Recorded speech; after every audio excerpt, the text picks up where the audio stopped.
My dear friends, let's go on a journey with RCB in 2025.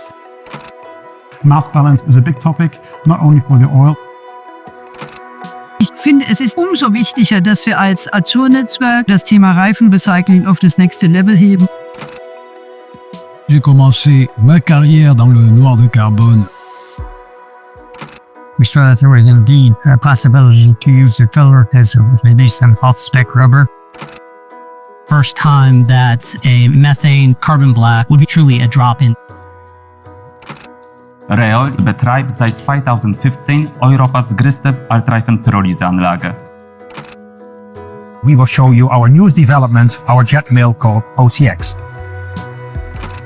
We are very excited about the development of the conference in Asia and the development of the industry as well. I think it's a moment, it's a very interesting time. I think now all other RCB producers, we need to start and build the plants. This year is the year of RCB, and this year we see RCB is an engineered material. It's not what is coming out of the pyrolysis. Thank you, and let's rock 2026 together.